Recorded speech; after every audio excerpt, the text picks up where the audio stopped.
uh, being an elected official from a tribal nation, I'm eligible to run for the National Congress of American Indians presidency. And so I did that in 2019, successfully won there, and then I won another a second term this last October. So I'm now in my second term for another 2 years to serve as the president of the National Congress of American Indians. We're having you on this morning because number one, it is Native American History Month in the United States, and number two, the White House last week hosted the first Tribal Nations Conference at the White House since 2016. Were you a part of that? Yes, I was part of the opening. So I was invited by the Biden administration, the White House, to provide the opening remarks. So it was quite exciting. I spent the week prior at Glasgow, Scotland, working on the climate policy. So I had barely was able home and still somewhat jet lagged, but I was happy to join everyone and to be part of the opening. What were some of the key issues to Native Americans that were discussed at the tribal conference? Yes, some of the key issues that we talked about were obviously improving the relationship between tribal nations in the United States, and the Biden administration has really responded to that. In fact, through the 8 years of the White House conference, we were able to meet with the President of the United States during the Obama years. They renamed this from the White House Conference to the White House Summit to really recognize the nation status of tribal nations. And so one of the key policies that we worked on was strengthening that government-to-government relationship, and as well as a slew of announcements that the Biden administration made throughout the conference. I was reflective of their commitment to continue to improve that relationship.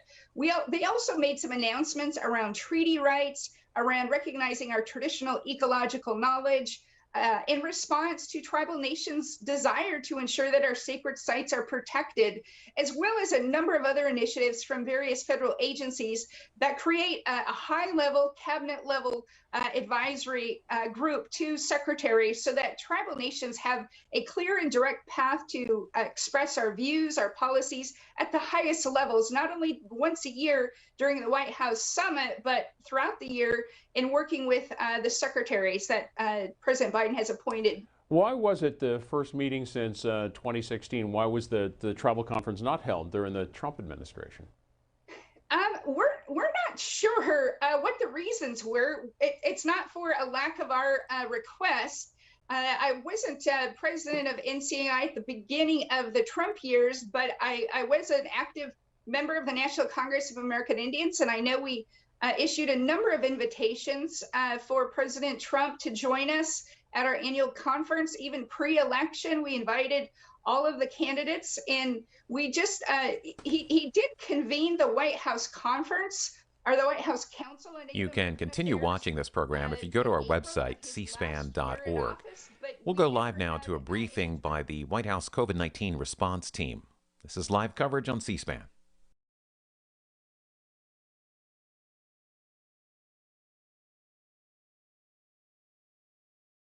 1,800 per day.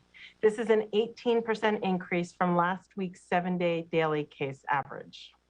The 7-day average of hospital admissions is about 5,600 per day, about a 6% increase from the prior 7-day average.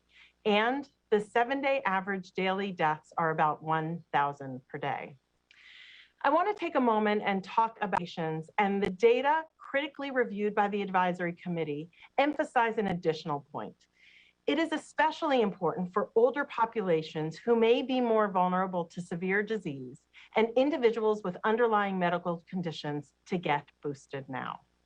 I know that many individuals may have questions about these new booster recommendations, and I want to help answer them. First, let's talk about why this recommendation was made now. CDC is continuously monitoring the state of the pandemic, and our current surveillance shows a rise in cases over the past few weeks.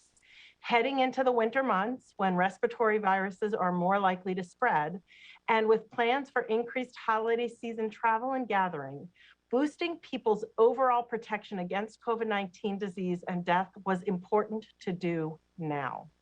In making these recommendations, we took into consideration the current state of the pandemic, the data on vaccine effectiveness over time, and importantly, the safety profile of booster shots of over 30 million Americans who have already received an additional vaccine dose. The safety data showed that serious adverse events after a booster dose are rare, and in general, people had fewer reactions after their third dose than after their second dose. Reactions that did occur included the previously seen sore arms, headaches, and joint aches. This latest CDC action underscores that booster shots are an important public health tool to strengthen our defenses against the virus. While the actions of the FDA and CDC represent an important step forward in our vaccination program, we are not losing sight of the goal to vaccinate all who are eligible with their primary vaccine series. 47 million eligible American adults and more than 12 million teens are still not fully vaccinated and remain at highest risk of disease. Data updated and posted today on CDC's COVID data tracker continue to show that unvaccinated people are 6 times more likely to test positive for COVID-19 than vaccinated individuals. And most tragic are the vaccine preventable deaths we are still seeing from this disease. Even in our updated data, unvaccinated people are at 14 times greater risk of dying from COVID-19 than people who are vaccinated. In this updated figure on COVID data tracker, the blue line shows rates of hospitalization among the unvaccinated and the green line among the vaccinated through September 25th. The downtick in hospitalizations of the blue line is because of decreasing case rates towards the end of September, and the very slight uptick in the green line represents waning immunity for which we are recommending boosters. But still overall, when looking at hospitalization rates, unvaccinated adults had 9 times higher rate of hospitalizations than vaccinated adults. Infections among the unvaccinated continue to drive this pandemic, hospitalizations, and deaths. Tragically, at a time when we have vaccines that can provide incredible protection. As we approach the Thanksgiving holiday, I want to take a moment to reflect on where we were a year ago. I can remember waiting in great anticipation for the life-saving vaccines we currently have at our fingertips. Last year, many families did not gather, and celebrations went without parents, grandparents, aunts, uncles, and cousins. This year, I'm more optimistic. I have heard from many families who are now able to reunite because of the protection from COVID-19 vaccines. There is certainly much to be thankful for this year. For me and my family, we will reflect on how deeply thankful we are that we can safely be together. If you or your family members are not yet vaccinated, please consider the benefits of vaccination. Roll up your sleeves and get protected or boosted, especially if you will be around those who are at higher risk or children under the age of 5 who are not yet eligible for vaccination. Thank you, and I'll now turn things over to Dr. Fauci. Thank you very much, Dr. Walensky. If I could have the first slide. As Jeff and Dr. Walensky has mentioned, the subject matter of this briefing are booster shots. But before I start talking about boosters, let me reiterate something that Dr. Walensky just said. First and foremost, if you've not yet been vaccinated, get vaccinated. We know now from overwhelming data that vaccines prevent infections, hospitalizations, and save lives. So now we ask the question, do we need boosters? Next slide. As shown on this slide, it is very clear now from a number of studies, including this from a US veterans study published in Science just a couple of weeks ago. If you look at the left-hand part of the slide and go from March to September and take a look at waning immunity against infection with Janssen, with Moderna, and with Pfizer-BioNTech, as you go from month to month, the immunity clearly wanes. The effectiveness overall against infection declines from 87.9% to 48.1%, as well as the vaccine efficacy against death in people less than 65 and greater than 65. So we know we need boosters, but do they work? Next slide. I'm going to go through a few studies from different places. This is an Israeli study that has looked at individuals who, after their second dose, compared to their third dose. And 12 days or more after the third booster dose of a BioNTech, they had a diminution in the risk of infection of 11.3 fold difference, and a rate of severe illness was lowered by a factor of almost 20. Next slide. This slide makes it a little bit more graphic. These three boxes here show what the effect is on hospitalization, severe in the middle, and death on the right. This is referred to as a Kaplan-Meier curve, and it's very easy to see what the data are. The red line is showing the cumulative incidence after 2 doses, and the greenish line shows what that cumulative incidence is after 3 doses. There is no doubt what the efficacy and real-world effectiveness of boosters are here. Next slide. It is not only related to Israel, because a study from the UK in people 50 years of age and older, when they compared a third shot to those who received the second shot, they looked at 2 types of vaccines. One was AstraZeneca, which is not relevant to the discussion now, but when you compared the protection of 2 doses of Pfizer-BioNTech to 3, you went from 63% up to 94%. But it isn't only the UK and Israel. Next slide. Another study now from Brazil, South Africa, and United States with cumulative data of 10,000 participants. And again, in the 2-month interim analysis, the efficacy against symptomatic disease in those who received the third dose versus the second dose was 95.6%. Next slide. Now, if you look at this again, I want to show it because the results in that same study are really dramatic. If you look at this again, the red boxes are what happens after placebo after booster vaccination. If you look at the blue, what happened after you get the third dose booster shot. Unequivocal effect of the booster. Next slide. This slide now is something that is really important, and I'd like everyone to pay attention to it because you asked the question, if you look at the peak antibody response, which is generally a reflection of protection, and you look at it after the second dose and then compare it 28 days after the third dose, and look at the difference. In younger people, it goes from 55 to 872. In the elderly, it goes from 32 to 706. Next slide. Now, if you look at things like what about the effect of Delta as shown here in the blue box? Again, 1 month peak after the second dose, 241, goes way up after the third dose to 1321. And those differences are seen both in the younger group and in the older group. So clearly, not only do boosters work, they work even better than the peak dose, the peak response after the second dose. So the last slide, you have to come to this conclusion from the data I showed you.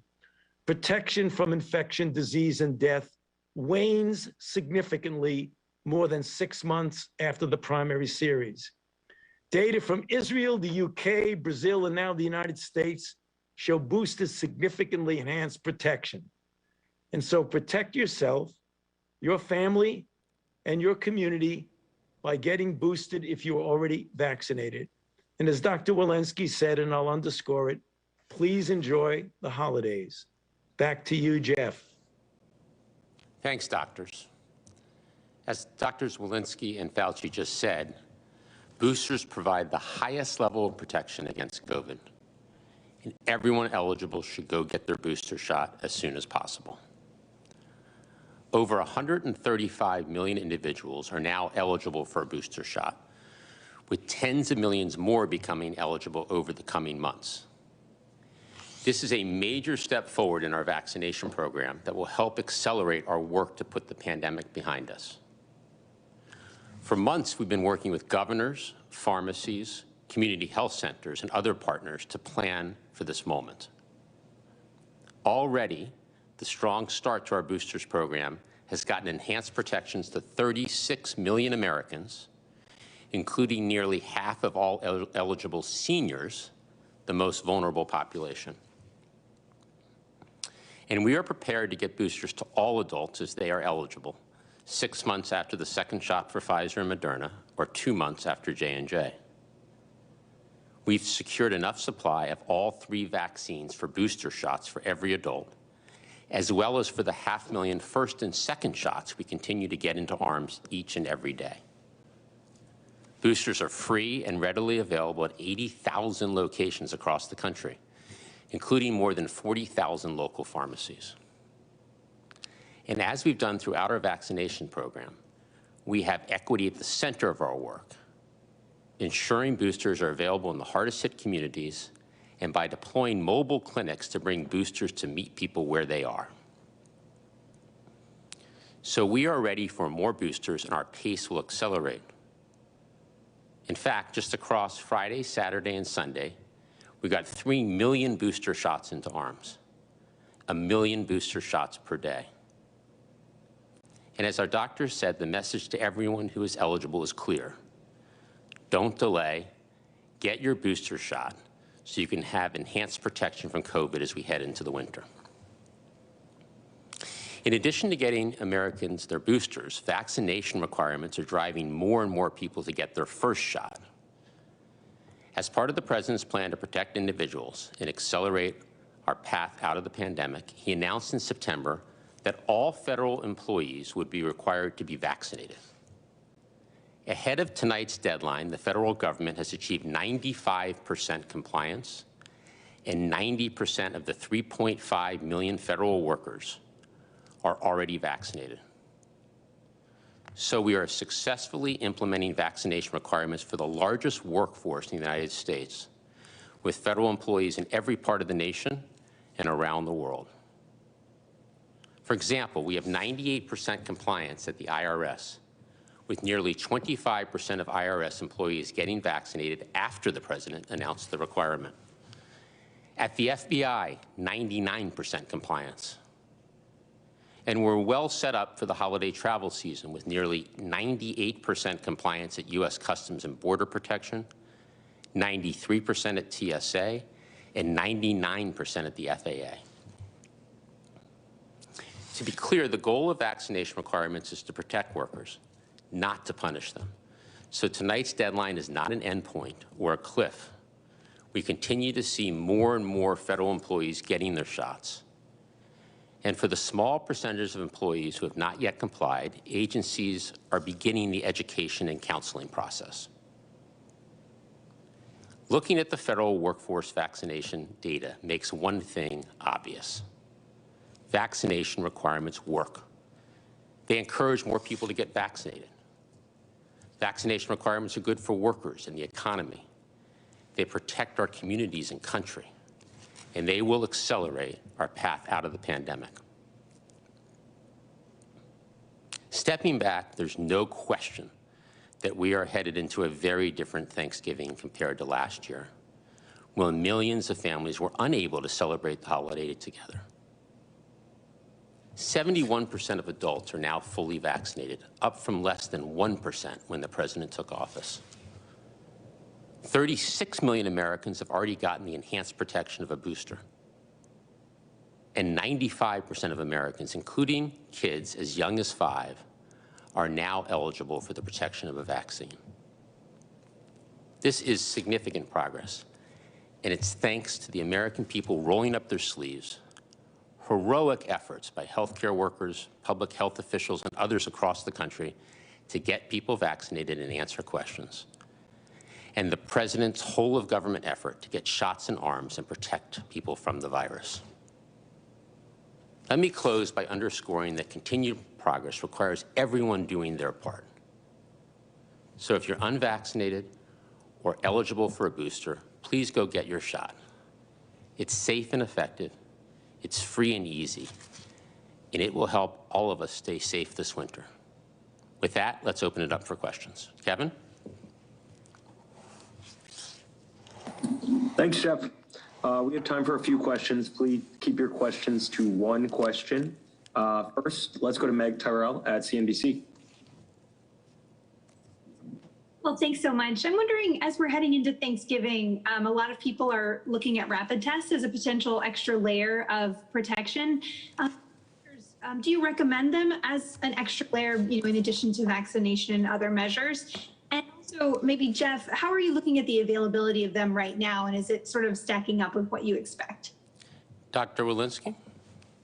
Yeah, let me just start with that. Great question, Meg. First of all, we are really enthusiastic for people to be able to gather again for this holiday season, and we would just encourage that people do so safely. So, of course, that means to get vaccinated if you're not yet vaccinated, and ideally to practice safe prevention measures before heading into gathering numerous households together. But just as you note, one extra layer of protection that you might take is to take a rapid test before you gather together. Jeff, back to you. Good. So, Meg, we have more than enough testing capacity in this country to support current and potential testing needs, including testing ahead of the holidays. We've made significant investments across the last few months, $3 billion in rapid testing in order to quadruple the supply of at-home tests from September to December. Just today, in fact, we had our 5th new at-home test authorized by the FDA since October. So that brings the total now to 13 on the market authorized by the FDA. Increasingly, tests are being sold in single packs, making them more convenient and affordable. So overall, we will have about 500 million tests per month by the end of this year. About half of those will be the increasingly popular and convenient at-home tests. So this is well timed for the holiday season. Next question. Let's go to Tom Howell at the Washington Times. Hey, thanks for the opportunity. We're seeing in Europe some lockdowns, like in Austria, some partial lockdowns in the Netherlands, and this protest. Can you talk about the U.S.? Are we headed in that direction whatsoever, or is the focus purely on pharmaceutical interventions moving forward? Thanks. Yeah, so no, we are not headed in that direction. We have the tools to accelerate the path out of this pandemic, widely available vaccinations, booster shots, kid shots, therapeutics, including monoclonal antibodies to help those who contract the virus. We can curb the spread of the virus without having to in any way shut down our economy. So that, we have 82% of people now with one shot, and more people getting vaccinated each week. Obviously, the decisions how to manage the virus are done at the local level, informed by community transmission, vaccination rate, and local capacity. So we need to use the tools we have and get more people vaccinated to keep people safe without going backwards in any way, shape, or form. This is under our control. Next question. Go to Tamara Keith at NPR. Thanks for taking my question. I am wondering about vaccines for the 5 to 11-year-olds and whether you have any sense of trends yet at this point, how it compares to other vaccine rollouts or the older adolescent vaccines. Also, there are a lot of cases right now. So how is 2021 Thanksgiving not like 2020 Thanksgiving?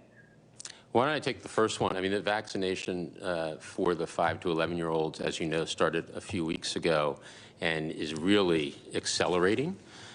We last week talked about already having about 10% of those eligibles with their first shot. That number continues to increase. We started with about 20,000 sites for adolescents, for 5 to 11-year-olds to get vaccinated. Places like pediatricians' offices, children's hospitals, and local pharmacies where parents and kids are comfortable and trusted providers. We're now up to 35,000 sites, so that continues to increase. We have one site for every 900 or so people in that age group, 5 to 11. That compares to one site for several thousand adults, so it's really convenient. We have plenty of supply, and more kids are getting vaccinated in that age group, 5 to 11, each and every day. Dr. Walensky, Thanksgiving? Yeah, I would just say that, you know, so many of those cases that we have right now are preventable with vaccines. And what we have seen is that vaccines, you know, are leading to, if you're fully vaccinated, there's 9-fold decreased risk of being hospitalized, for example, compared to if you're unvaccinated. And so we're different because now we have the tools. We would encourage people who gather to do so safely after they've been fully vaccinated, as we've been saying for months now. And so I do think that this is very different because we actually have the tools to prevent the vast majority of cases. Next question. Zeke Miller at AP. Thanks all for doing this. A couple questions on the mandate front.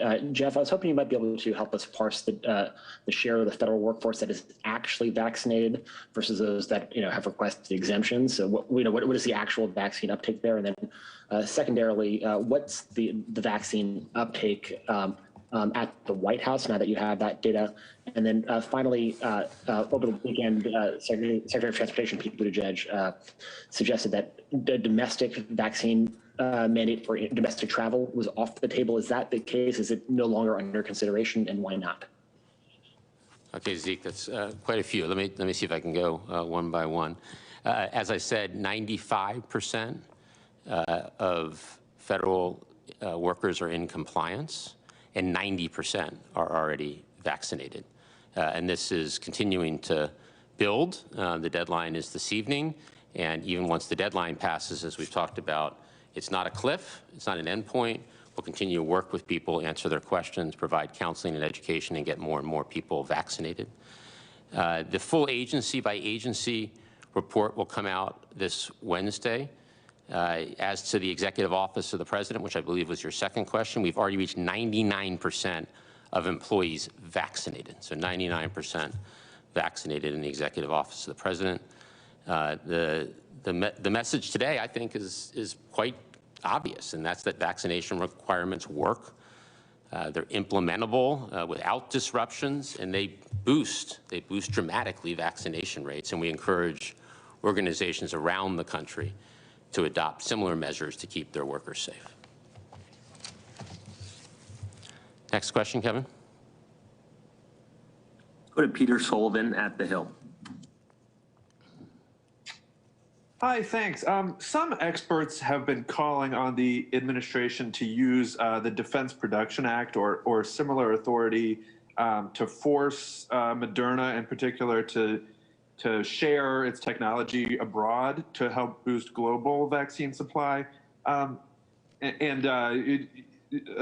Kessler, last month sort of hinted that was sort of under consideration. Do you have an update on that? I mean, are you considering using the DPA to take action against Moderna for technology transfer? Thank you. So as you know, just taking a step back, we've done a lot to lead the world in global vaccination efforts with 1.2 billion doses donated to the world, over 250 million already delivered to 110 countries. Moderna, a couple of weeks ago, was able to accelerate delivery at a fair price of doses to the African Union. That's something that we help facilitate, including by giving the AU, African Union, our place in line. We have plenty of doses of Moderna for boosters and primary series here in the US. So we're able to do that to facilitate Moderna getting more doses to the African Union. We're continuing to work with Moderna on how they can do more and more for the world. As people might recall, last week we put out a request for information about expanding manufacturing capacity by another 1 billion doses in the US, both to fight this pandemic and future pandemics. So we will continue to work with Moderna, Pfizer, J&J, the 3 U.S. manufacturers, to expand production and do all they can to help the world. Because we don't defeat this pandemic until we've defeated both at home and across the globe. Last question, Kevin? Yep, last question. Let's go to Cheryl Stolberg, New York. Hi, thank you for taking my questions. I think I have one for Dr. Fauci and one for Dr. Walensky. Dr. Fauci, I think that many Americans are wondering how long the booster doses will be required. In other words, will we be looking out at a 4th shot or shots every 6 months or every year? And I'm wondering what the research shows and what your expectation is for that. And then for Dr. Walensky, vaccination has become a wedge issue in some families gathering this holiday season, with family members wondering, should, Uncle John show up if he's not vaccinated? Should he get tested? What should he do? So what is your advice to those families where maybe one person doesn't want to get vaccinated and they're trying to figure out whether or not it's safe to get together? Well, Cheryl, for the first question, thank you for that. The honest answer is that we do not know at this point, but we are collecting data that hopefully will inform us about that. Let me explain. What we are hoping for, and as an immunologist and infectious disease person, that the interval between the dose of the second dose of an mRNA and the booster 6 months or longer will give the immune response to COVID-19 the chance to mature and to strengthen. It's referred to immunologically as affinity maturation, which means the B cells that will be making the antibodies have the opportunity to gain greater strength and hopefully greater durability. So I would hope, and I think there's a reasonable chance, that the durability of protection following the 3rd dose will be longer than the durability of protection that I just showed in one of my slides, where it waned after several months. If that's the case, then we may not need to get boosted every 6 months or so. But if it does wane, which I hope it doesn't, then we will address it. In any case, we will find out that data, we will make it public, and we will act accordingly. And maybe to address your second question, Cheryl, we certainly want families to gather, and we certainly don't want these issues to create wedges in families. If anything, we'd like people to unite, to come together, not only in their protecting their own health, but protecting their health of each other. Practically, to your question, much of this depends on the specific situation, whether there are vulnerable people in the household, how well an unvaccinated person might be practicing other prevention measures, and then, of course, as we noted before, the capacity to take a test to put an extra layer of prevention in place before people gather. Well, thank you, everybody. I hope everybody has a safe and enjoyable Thanksgiving.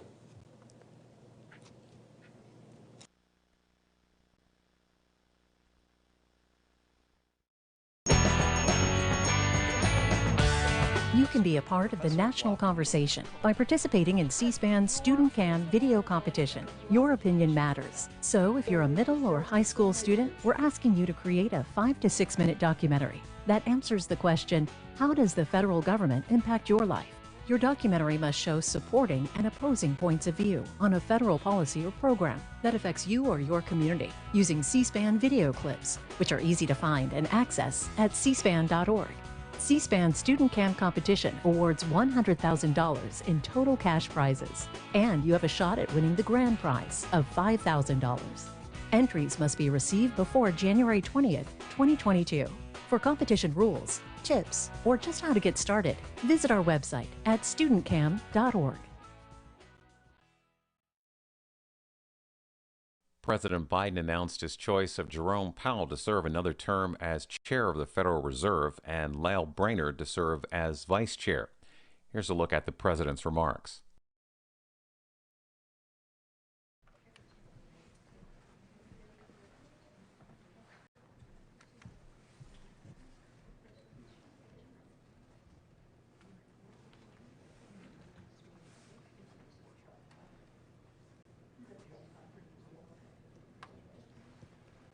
Ladies and gentlemen, the President of the United States, accompanied by Chair Jerome Powell and Governor Lael Brainard.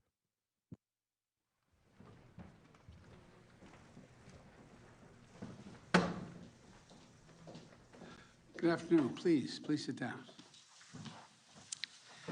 Before I begin, I want to comment on the tragedy that occurred last night during the holiday parade in Wisconsin. While we don't have all the facts and details yet, we know this morning that 5 families in Waukesha are facing fresh grief of a life without a loved one. At least 40 Americans are suffering from injuries, some of them in critical condition. And an entire community is struggling to cope with the horrific act of violence. Last night, the people of Waukesha were gathered to celebrate the start of a season of hope and togetherness and Thanksgiving.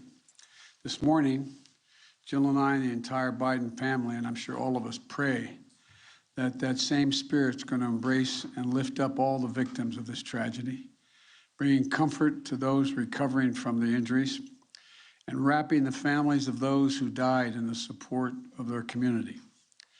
We're all grateful for the extraordinary work of the first responders, from law enforcement to the emergency room doctors, who are working round the clock to deal with the terrible consequences of what happened last night. My administration is monitoring the situation very closely. But now, let me turn to today's announcement. 20 months ago, the COVID-19 pandemic exploded in America, creating the worst economic crisis we've faced since the Great Depression, wreaking havoc not only on our economy, but the economies across the world. In just 2 months, over 20 million Americans lost their jobs, and unemployment rate shot up to 14.8%. The highest ever recorded in America. And all of you remember those scenes. Major cities and small towns, main streets that looked like ghost towns, boarded up businesses, empty roads, empty highways, empty airports, and empty train stations. Offices were closed, schools were closed, and hospitals were taken to the breaking point. When you remember the depths of the crisis we faced, it's all the more amazing the progress that we've made since then. We've gone from an economy that was shut down to an economy that's leading the world in economic growth. We've gone from small businesses being shuttered to a record number of new small businesses starting up. And we've gone from a devastating job destruction to record new job creation. Don't get me wrong, we still have a long way to go to fully recover from all the pain and destruction caused by the pandemic. And we're still dealing with the difficult challenges and complications caused by COVID-19 that are driving up costs for American families. I know for a lot of Americans, things are still very hard, very hard. But if you look at all the facts, you can only come to one conclusion. We've made enormous progress in this country. First and foremost, our economy is creating jobs, lots of jobs. In fact, we've seen a record new job growth in America this year, 5.6 million jobs just since I was sworn in January the 20th. More jobs created at this point in the new presidency than ever before in American history. We have seen a dramatic drop in the unemployment rate from a high of 14.8% in April of 2020 to 4.6% today. Earlier this year, independent experts were predicting it would take until the end of 2023 to see unemployment that low. Our economy is creating new businesses, lots of new businesses. In fact, Americans are starting small businesses at a record rate, up 30% compared to before the pandemic. Economists will tell you that an increase in new businesses is one of the best signs of an economy that's becoming more innovative and more dynamic. And that's because small businesses aren't just the heart and soul of America. They're not just the bedrock of so many communities across the country. America's small businesses are the primary job creators, innovators, and drivers that power our economic progress. That's why it's a powerful statement of the faith that we have in our country, where our country and our economy is heading, that small business creation is surging in America today, which is why I'm proud to say, if you look at my presidency so far, it's a jobs presidency, and it's a small business presidency. So, if you look at the facts, here's what the record shows. Record job creation, record economic growth, record new small business creation. That's the story that should give us confidence about the economy that we're building. Confidence in ourselves, confidence in the future. Now, after years of wages being flat or falling behind, we're also seeing something else. Things are getting better for American workers. Higher wages, better benefits, more flexible schedules. Balance sheets for American families are better as well. Savings are up, home equity is up, credit card balances are down. And if you continue and combine the wage increases we've seen with the direct relief my administration has provided to middle-class families, the typical middle-class family's disposable income has actually gone up 2% this year, even after accounting for higher prices. That's the kind of recovery, just 1 year after a crippling worldwide economic crisis, that's unprecedented. And it takes us, it makes us stand out from the rest of the world. America is the only major economy, the only one in the world where the economy is bigger today and families have more money in their pockets today than before the pandemic hit. That's even after accounting for inflation. None of our competitors internationally can say that. None. It's a testament to the hard work and perseverance of the American people. It's a testament to the effectiveness of the vaccines and our vaccination effort. And it's a testament to the economic policies we fought so hard to pass and put in place, especially the American Rescue Plan. And it's a testament to the Federal Reserve. But for all the progress we've made, we know we still are faced challenges, serious challenges. We know there's a lot of fear and uncertainty in the country. We know it's tough for families to keep up with the rising cost of gasoline, food, housing, and other essentials. It's not just an American problem. It's a worldwide problem. Doesn't make it any easier for Americans, but it's a worldwide problem. Every country is dealing with the same problems emerging from the pandemic. Supply chain bottlenecks, disruption caused by spikes in COVID-19, elevated prices. They're all taking a bite out of our family budgets. Perhaps no entity plays a more important role in navigating these challenges than the Federal Reserve, because it's the Fed's job to balance two key goals. The first is to achieve maximum employment, to get as many Americans working as possible. And the second is to keep inflation low and stable. To meet these goals is going to require patience, skill, and independence. That's why today I'm nominating Jerome Powell for a second term as chair of the Federal Reserve. And I'm nominating Lael Brainerd to take the position as vice chair of the Federal Reserve.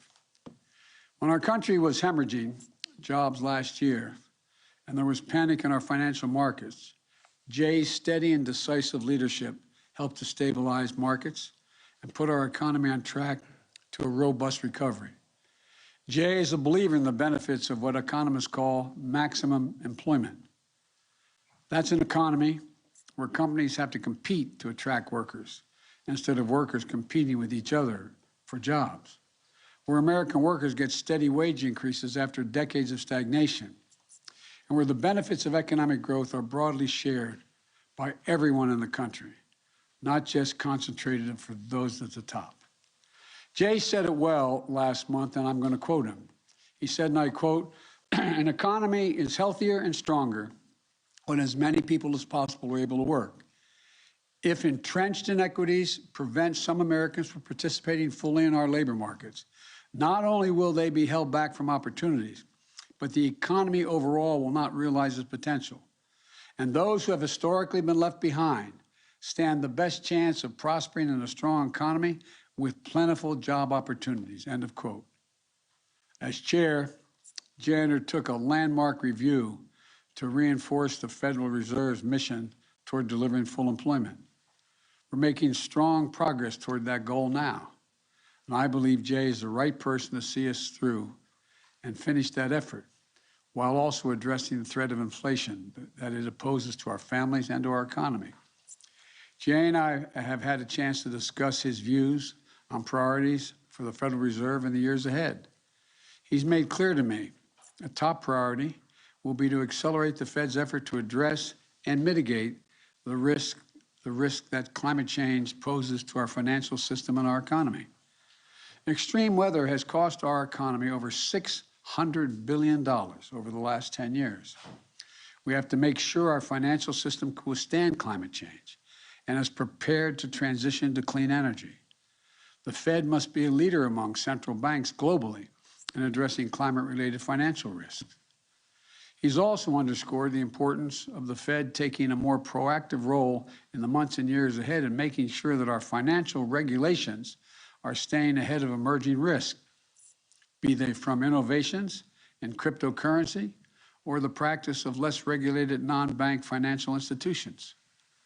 Having served as vice president during the depths of the 2009 financial crisis, and having worked with President Obama to put in place a stronger financial rules of the road, I understand the stakes of our regulations falling asleep at the switch, regulators falling asleep at the switch.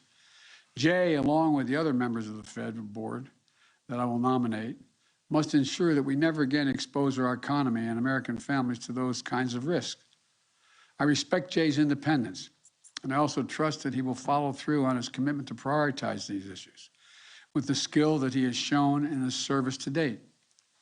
Now, some will no doubt question why I'm renominating Jay when he was the choice of a Republican predecessor. Why am I not picking a Democrat? Why am I not picking fresh blood or taking the Fed in a different direction? Put directly, at this moment, both enormous potential and enormous uncertainty for our economy, we need stability and independence at the Federal Reserve. Jay has proven the independence that I value in the federal chair, in the Fed chair. In the last administration, he stood up to unprecedented political interference, and in doing so, successfully maintained the integrity and credibility of his institution. It's just one of the many reasons why Jay has support from across the political spectrum. In 2018, he was confirmed with 84 votes in the United States Senate. His approach as Fed chair has earned the respect and support of groups from the AFL-CIO to the Business Roundtable, which brings me to one more reason I've chosen to renominate Jay. I believe having Fed leadership with a broad bipartisan support is important, especially now in such a politically divided nation.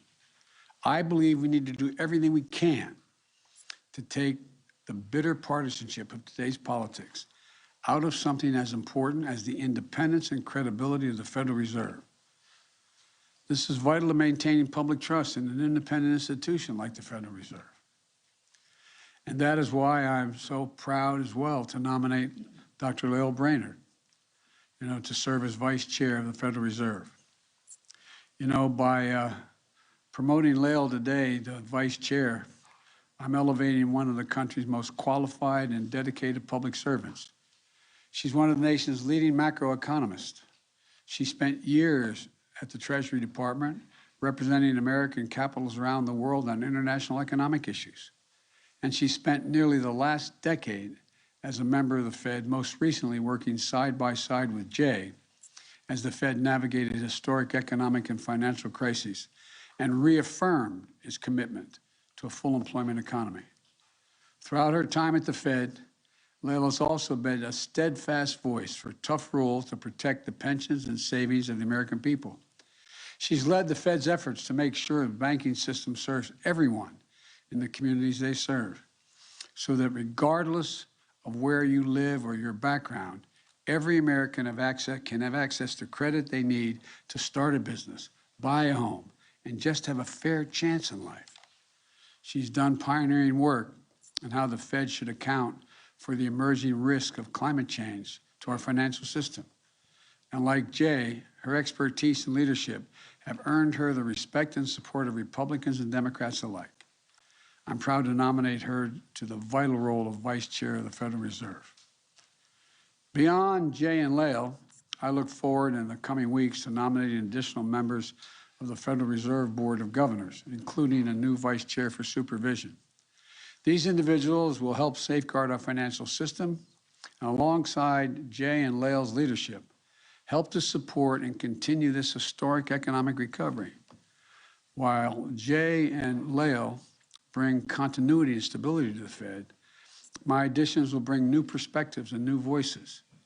I also pledge that my additions will bring new diversity to the Fed, which is much needed and long overdue in my view.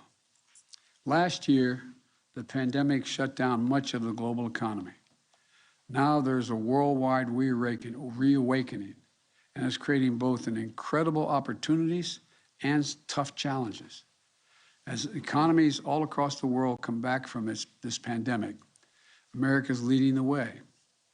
Like every country in the world, we have to deal with these issues of rising costs. But we should remember, we have the skill and the tools to get it under control. While other countries are stumbling out of this pandemic, we're racing ahead because so much of the rest of our economy is doing well, because we have created so many new jobs as fast as we have. We're in a position to attack inflation from the position of strength, not weakness. In times like these, we need steady, tested, principled leadership at the Fed. We need people with sound judgment and proven courage to preserve the independence of the Fed. And we need people of character and integrity who can be trusted to keep their focus on the right long-term goals of our country, for our country. And I'm confident Jay and Lael are those people. Now I'd like to give both Jay and Lael an opportunity to say a few words. And we're going to start with Jay, and then I'm going to turn to Lael. Jay, the floor is yours. You're over this side.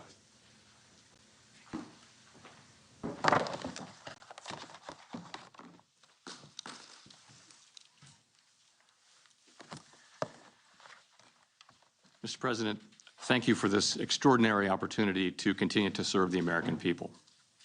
If confirmed by the Senate, I pledge to do everything within my power to meet the responsibilities that Congress has entrusted to the Federal Reserve. I'm joined today by my wife, Alyssa Leonard, and our 3 adult children, Susie, Lucy, and Sam's wife, Alyssa. Their love and support underpin and make possible all that I do. I'm also grateful to the exceptionally talented and dedicated team at the Federal Reserve, with whom it has been my great privilege to serve over the last decade. My predecessor, Secretary Janet Yellen, left the Fed in a strong position to meet every challenge, and I'm thankful for her leadership, her example, and her friendship. When COVID hit our shores, American families and businesses were 10 years into a historic economic expansion, with a robust jobs market that was reaching even those who had traditionally been left out. The pandemic, however, brought an immediate and painful recession. Fortunately, American resilience, along with strong policy actions and vaccines that enabled the economy's reopening, cushioned the blows and set the stage for a strong recovery. Today, the economy is expanding at its fastest pace in many years, carrying the promise of a return to maximum employment. Challenges and opportunities remain, as always. The unprecedented reopening of the economy, along with the continuing effects of the pandemic, led to supply and demand imbalances, bottlenecks, and a burst of inflation. We know that high inflation takes a toll on families, especially those less able to meet the higher costs of essentials, like food, housing, and transportation. We will use our tools both to support the economy and a strong labor market and to prevent higher inflation from becoming entrenched. Other key priorities include vigilantly guarding the resilience and stability of the financial system, addressing evolving risks from climate change and cyber attacks, and facilitating the modernization of the payment system while protecting consumers. I look forward very much to continuing to work closely with my colleague of the past 7 years, Lael Brainard, as the Fed confronts these and other issues. Lael brings formidable talent, a wealth of experience, and good judgment to our work. Inside the Federal Reserve, we understand that our decisions matter for American families and communities. I strongly share that sense of mission, and I'm committed to making those decisions with objectivity and with integrity, based on the best available evidence in the longstanding tradition of monetary policy independence. Mr. President, thank you again.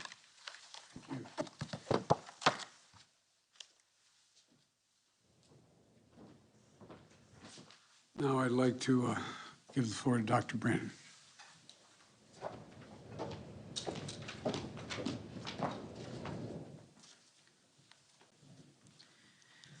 Mr. President, thank you. I'm deeply honored that you're entrusting me with this responsibility at a critical time.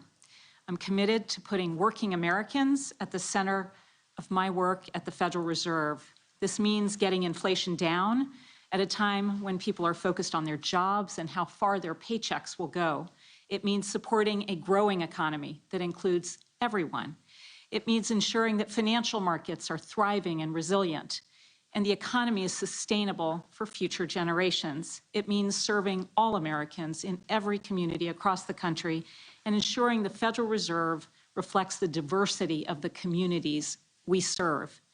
I was privileged to work with Chair Powell as we made every effort to protect workers, businesses, and families from the COVID financial shock with the support of Congress.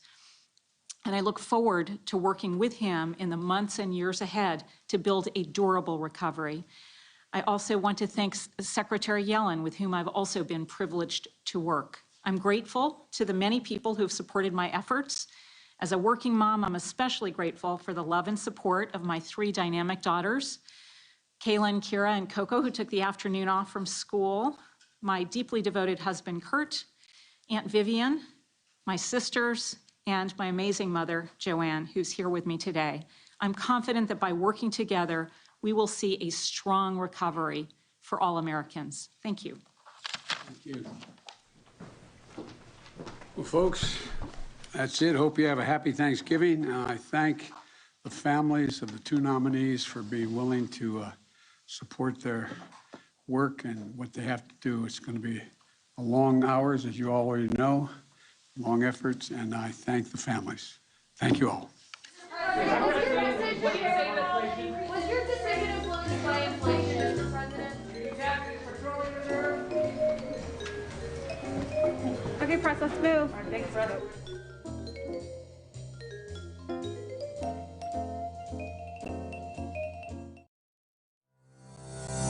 Black Friday.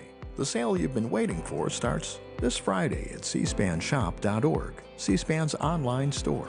Shop Friday through Sunday and save up to 30% on our latest collection of C-SPAN sweatshirts, hoodies, blankets, and more. There's something for every C-SPAN fan for the holidays, and every purchase helps support our nonprofit operations. Shop Black Friday deals Friday through Sunday at cspanshop.org.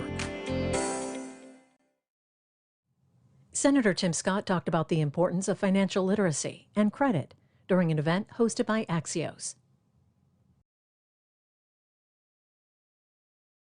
Welcome to an Axios virtual event, Expanding the Financial Field. I'm Mike Allen, a co-founder of Axios, coming to you from Axios HQ in Arlington, Virginia. Welcome to our audiences on Facebook, YouTube, Twitter, LinkedIn, and Axios.com. We'd love for you to join the conversation on Twitter @Axios, #Axios Events. I'll be joined by my colleague, Axios Executive Editor, Asia Whitaker Moore. We'll be talking today about economic opportunity and financial inclusion, and people who've been left out of the system. Our first guest is Senator Tim Scott, Republican of South Carolina. Senator, you're on the Banking, Finance, and Small Business and Entrepreneurship committees, so we're for sure in your wheelhouse. Senator Scott, welcome to Axios. Absolutely. Thank you for having me, Mike. Good to see you again. So, Senator, you were early on the idea of financial literacy, calling it out, promoting it, talking about why it's important. What put you onto that? Well, you know, as a kid who was raised in a single-parent household mired in poverty, I got to tell you that the issue of financial literacy is something that I wish I would have understood earlier in life. It was really in my 20s before I started really understanding and appreciating that what you look like on paper might be more important than what you look like in person. And so financial literacy has so much to do with your future success and your present opportunities. And having not learned those lessons early in life, I wanted to make sure that a part of my focus is on making sure that Americans today, no matter what their income, they have access to financial literacy. And frankly, the more you find yourselves in marginalized communities, the more important financial literacy really is. Senator, there's a lot of conversation about financial inclusion. What can the U.S. government do or should do to promote financial inclusion? Well, the opportunity to focus on financial inclusion is something that we've done legislatively. I think there are remedies that really levels the playing field without reversing discrimination in any way, shape, or form. We focus on financial inclusion, for an example, for our veterans who put their lives on the line, oftentimes find themselves at a disadvantage when it comes to loans and access to credit. We think about those folks who today are credit worthy, but they are credit invisible. So we want to make sure that more of your information finds itself into the credit scoring agency's hands, so that if you're credit worthy, you have access to more products within the portfolio because you've earned it. And so we want to help those who are credit worthy have more access to opportunities. And so financial inclusion is really about those who should have access to lower interest rates and better terms get that opportunity without any question. And Senator, you've lived this as both someone you put out, grew up with a single parent, and also started your own business. Absolutely. There's no doubt, Mike, that the truth is that had it not been for financial literacy in my early 30s, I would not have been able to start that business. I remember walking into a bank and asking for the manager to believe in my dream, to believe in my vision, to look at my work that I've done in the insurance business and give me a chance to own my own agency. And one of his first questions was, "What's your credit score?" And I started talking about lots of things. He said, "What are your assets?" And when I said that my asset was a 9-year-old car with 253,000 miles on it, he was like, "Seriously, dude, that's not an asset." He didn't say those words, but I think that's what he meant, because he smiled a lot, and then he walked me through the importance of being credit worthy, and my credit score was decent, didn't have the assets, but he helped me understand the importance. And then I had a couple of small business owners who are mentors who also injected into that situation hope through an investment in my business that got me started, and then the bank came back to the table. So it's so important to have healthy relationships and a healthy relationship with a financial institution so that your dreams have a better chance of becoming true. And Senator, you recently did something that's rarely done in Washington. You got 50 members of your own party on a bill. That is something that is rarely seen in science.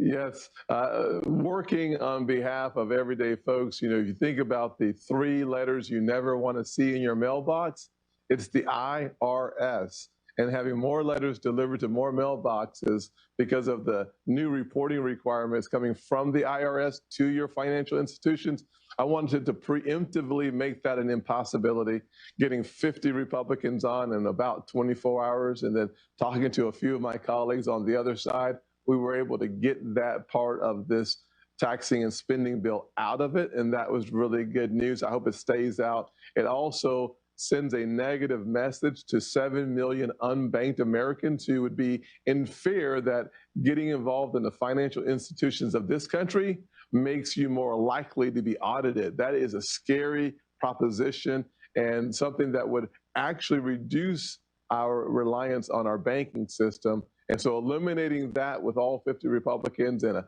couple of my friends on the other side, I think will actually encourage those 7 million people to look for a way to get involved in our financial institutions. And Senator, you mentioned unbanked people, and I've heard you talk a lot about that over the years. When you go home, that's a very real issue in South Carolina. Yeah, Mike, I tell you what, the percentage of South Carolinians who are unbanked is around 16, 17%. That means nearly 1 out of every 5 South Carolinians do not have a good relationship or any relationship with a financial institution. That means that they're using cash to transact their business. That A, could be dangerous, and B, means that they're not able to avail themselves to the entire portfolio that might be available at their financial institution. So we want to find ways to encourage that credit invisible or those who are unbanked to become a part of the system so that they and their kids get to benefit from the excellent opportunities that are afforded to people who have that relationship. And we saw that, frankly, Mike, during the pandemic, that having a relationship with your financial institution, especially as small businesses, was really important to getting your PPP loan approved and then forgiven in record time.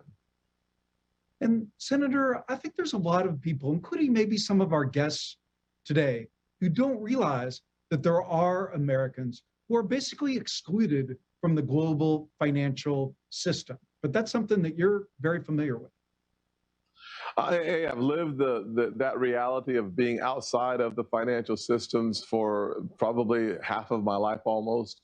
The older I get, the harder it is to say that, of course, but I will say this, that for millions of Americans around our country who need more help, need more resources, need more access to loans and opportunities, it is imperative upon us in the positions that we hold to make it easier for those who are credit worthy to get the credit they need. You think about home ownership and the disparities between the races. One of the ways that we bridge that gap is not by extending loans to people who cannot afford it, but helping those who can be a part of the system and helping those who have been repaying their rent on time and their electric bill on time and their cell phone on time. That information should be scored by the credit agencies, the credit scoring agencies. And when that happens, you have more people who have the beauty of experiencing the American dream, building equity in their largest asset, their homes, and closing the wealth gap. That erases a lot of the ills of society in and of itself. And so we're going to continue to work hard on that topic. Senator, I have to ask you on behalf of our audience for a very practical tip. If I want to improve my credit standing, if I'm a young person who's maybe entering the workforce or a young entrepreneur, what's one of the biggest things, clearest things, simplest things that I can do to make myself more credit visible? Well, one of the things that you can do to make yourself more credit visible, number one, is get a copy of your credit report. One of the things I started with when I was a youngster was I got a copy of my FICO score so I would understand, A, what's being reported, B, if it is it accurate, and C, how can I change it? Really important first step is knowing where you are. The second step is then evaluating your need for credit. If you have high credit limits, whether that's $500 or $50,000, the closer you are to your credit limit, the worse your score will be. The more open accounts you have with lots of credit access, it can also have a negative impact on your credit score. So, and of course, pay your bills on time, including your student loans, because sometimes you think your loans are grants and they're not, so they need to be paid. And so just making sure that you are as disciplined on that 30-day cycle as humanly possible. Sometimes you have too much month left at the end of the money, and that can make it hard. So we need to do those things that are within our control. That's a good tweet right there, Senator. And as we say goodbye, you have a little expression that I think will be encouraging to the people who are watching this and learning from this. And that is when we were miking up based on the recent election results, I said to you, it's a great time to be a Republican. And you said to me, it's a better time to be an American. And I think the goal we should have is to focus on making progress by prioritizing what the American people need, not Republicans or Democrats. I'm far more interested in being a happy warrior, and happy warriors get things done. And so that's my goal. My goal is to be a happy warrior and think more about the American people than I do partisan politics. And Senator, piece of life advice that I liked when you said, it's always a good time to be yourself. Oh, yeah, I said happy warrior, but yeah, I do think that's really important. By the way, Mike, as we end, it's always a good time to be yourself. It's, winning in Virginia was a big deal for lots of Republicans, and that's a good thing, but it's always a good time to just be comfortable in your own skin. Doing so gives you deference towards other people, allows you to sincerely and authentically fight for the things that you believe in. And frankly, the more comfortable you are in your own skin, the more likely you are to listen to others who are not like you. Because if you're comfortable, you know that you're flawed as well. So having a chance to have honest conversations in the public forum will make our country stronger and more resilient from my perspective. Senator Scott, thank you for sharing your thoughts with Axios. Thanks for having me, Mike. I look forward to seeing you again sometime soon, I hope. Thank you very much, Senator. C-SPAN offers a variety of podcasts that have something for every listener. Weekdays, Washington Today gives you the latest from the nation's capital. And every week, Book Notes Plus has in-depth interviews with writers about their latest works. While The Weekly uses audio from our immense archive to look at how issues of the day developed over years. And our occasional series, Talking With, features extensive conversations with historians about their lives and work. Many of our television programs are also available as podcasts. You can find them all on the C-SPAN Now mobile app or wherever you get your podcasts.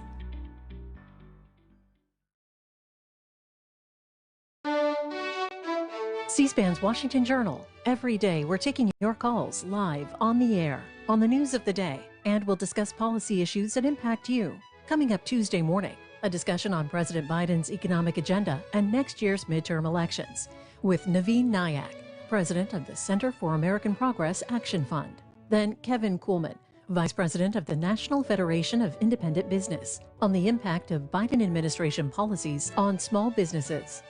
Watch Washington Journal live at 7 Eastern Tuesday morning on C-SPAN or on C-SPAN Now, our new mobile app. Join the discussion with your phone calls, Facebook comments, text messages, and tweets. Earlier today, First Lady Jill Biden welcomed the White House Christmas tree. She was joined by a D.C. Army National Guard family to honor the role the National Guard played in response to the COVID-19 pandemic.